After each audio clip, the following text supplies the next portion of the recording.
A reminder to us is this: when we sign up a contract with our employer, we don't sign off our careers. We sign up for a job that we believe aligns to our skills and our chosen career.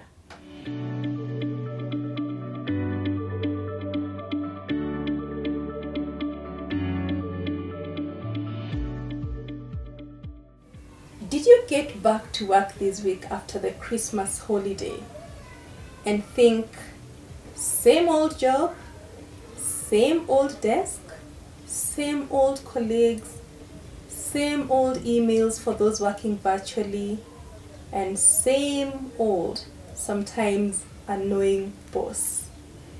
In this conversation today, we are going to talk about how you can take charge of your career in 2021 for a much better experience at work. My name is Lilian Githuka, and in Level Up with Lily, we are going to be having conversations that challenge us to take proactive action at work and in life so that we can have a much better experience and have charge of our own growth. So first things first, what's a career? And then, who owns the career?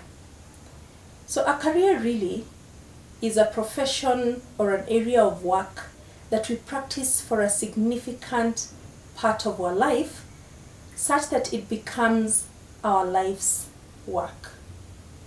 So if it's our life's work, it's something that we actually engage in for the better part of our life here, and when we have the energy to do it, then surely, who owns it? Often, particularly when we've been working with one employer for a long time, or what we consider to be a considerable period of time, we begin to think our employer should take responsibility for our growth. And let me give a very early caveat here as someone who's been in the HR and OD profession for a long time. I'm all for employers having in place talent management strategies and approaches to employee growth. However, a reminder to us is this: when we sign up a contract with our employer, we don't sign off our careers. We sign up for a job that we believe aligns to our skills and our chosen career. So if you've trained to be a lawyer or a doctor, or you're a singer, you're a chef, you're an artist, you're an engineer, you don't sign off your engineering career or your music career to an employer. What you do is sign up for a job.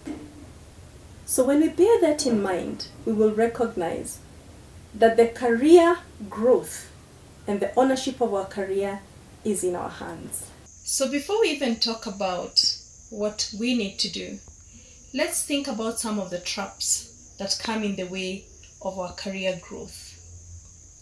One is moving from one employer to another, one opportunity to another, as a way of life almost, where we determine that I will not be with one employer for more than 3 years.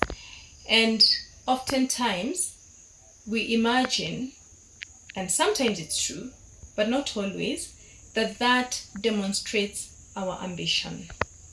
Yes, for some people, indeed, their ambition enables them to make those types of moves. They can identify opportunities very easily and go get them. For others, an opportunity arises, and perhaps you're not thinking too carefully about, but how does this fit into my career growth plan? So, staying with one employer for a significant period of time is not always a bad thing. If there are opportunities for you to grow laterally, vertically, if there are opportunities for you to diversify how you use your skills, if there is a clear talent management strategy and you understand and know how to make use of it, please don't choose the habit or be tempted to choose the habit of moving from one employer to another in the imagination that that necessarily demonstrates ambition. It may or it may not. The other trap is moving purely for the purpose of money. And that's not a bad thing if we can have a bit more in our pocket to improve our lifestyle. But sometimes we do that as an exclusive choice. Of course, that's okay to do if you're at the point of your career where you feel, actually, I've reached the pinnacle, or I'm happy with where I have got to, and now I can move for the money so that I am comfortable. That's very okay. But if you're moving purely for the purpose of money, when you are not at a place where you have achieved your goal, then it's important that you align those increased resources to your career growth as well. Which is, well, this may give me more money, which may enable me to save for my next step, which could be self-employment, for example, as part of your career growth.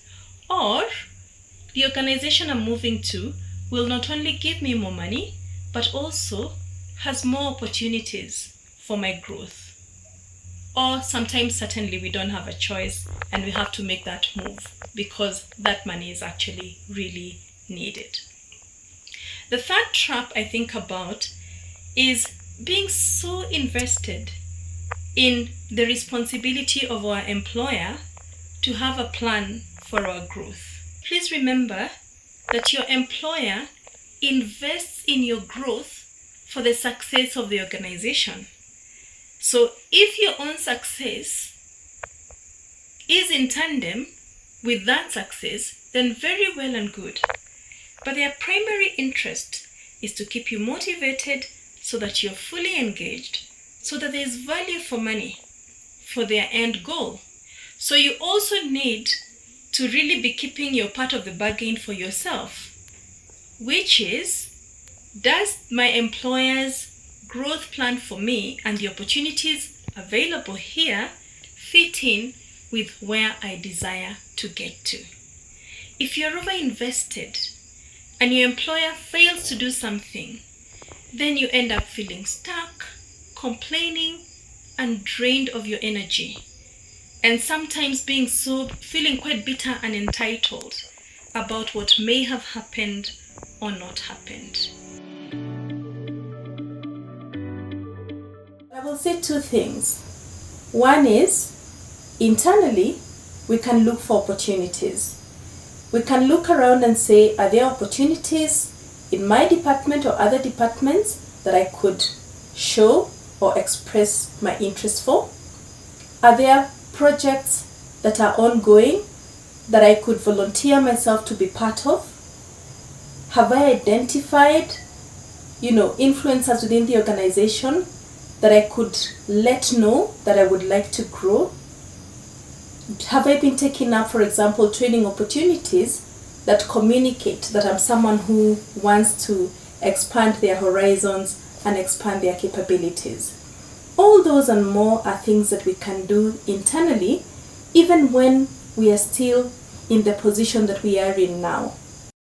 If your current space does not offer you those options, then of course, look out for opportunities externally. Network with others, see where to plug in, or even begin to engage yourself in an activity of interest that keeps you inspired. That way, you're growing anyway, and you're contributing to your life's work in interesting ways, and you never know just where the next opportunity could come from. So back to January 2021.